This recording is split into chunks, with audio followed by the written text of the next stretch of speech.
हर हर मरदा जीअंदावन अक्सर माण्हू मौत जे डप खां हर हर मरदा जीअंदावन।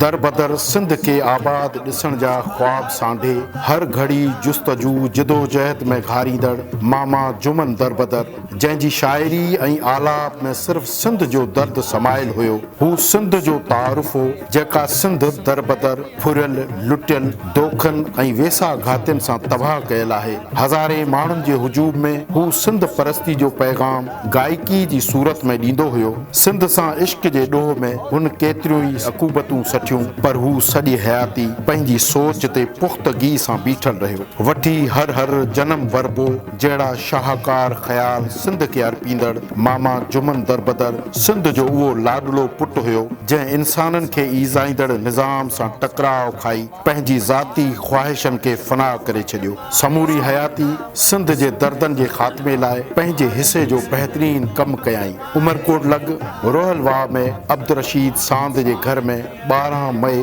1944 ईस्वी में जन्म वठंदड़ मोहम्मद जुमन सांद 1962 ईस्वी में अब्दुल वाहिद आरीसर सां वेझड़ाइप थियण बाद सिंध परस्ती जे रंग में रंगजी वियो, जंहिं बाद हुन बज़म सूफिया में मेंबरशिप वठी अदबी सफ़र जी शुरूआत कई। शागिर्दी वारे ज़माने में हुन केतिरा ई स्टेज ड्रामा पुण कया, जंहिंमें बदनसीब थरी, सुखनि वारो सिज, गुलनि वारी छोकिरी, आस, ॾुख, ॾुकार, जाबरू वॾेरो, लिंग मुंहिंजा लोह, चंड लॻे थो लोलो जहिड़ा आलमी सतह वारा मौज़ू संदुसि हिदायतकारी में थिया। जुमन दर बदर शाइरी जी शुरूआत 1968 ईस्वी धारे इश्किया शाइरी खां कई, पर बाद में हू सिंधी माण्हुनि जे ॾुखनि ॾोजरनि खे ॾिसी ख़्यालनि जी उपटार दर्दन सां कयाई। कामरेड गुलाम मोहम्मद, कामरेड जाम साकी, जनाब जीएम सैयद ऐं कामरेड फ़कीर दीन मोहम्मद कुंभर सां संदुसि वेझड़ाइप रही। क़ौमी सरगर्मियुनि खां अलावा अदबी, समाजी ऐं फलाही कमनि में हिसो वरिताई।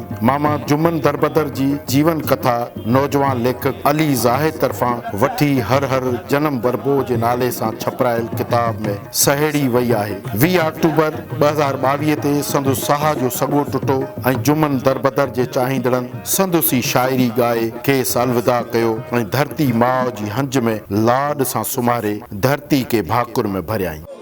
हर हर जन्म वरबो वठी हर हर जन्म वरबो मिठा मेराण में मिलबो मेराण में मिलबो वठी हर हर जन्म वरबो वठी हर हर जन्म वरबो मिठा मेराण में मिलबो मिठा मेराण में मिलबो। ख़त्म दाह थी वेंदी ख़त्म दाह थी वेंदी चिटीअ चांडाण में मिलबो मिठा मेराण में मिलबो। पंहिंजी जा जंग वा जारी साथी दी नेठ सो भारी ओ मरी वेंदा मिड़ई मारी मरी वेंदा मिड़ई मारी सॼीअ सुरहाण में मिलबो मिठा मेराण में मिलबो। वठी हर हर जनम वरबो वठी हर हर जनम वरबो मिठा मेराण में मिलबो मिठा मेराण में मिलबो।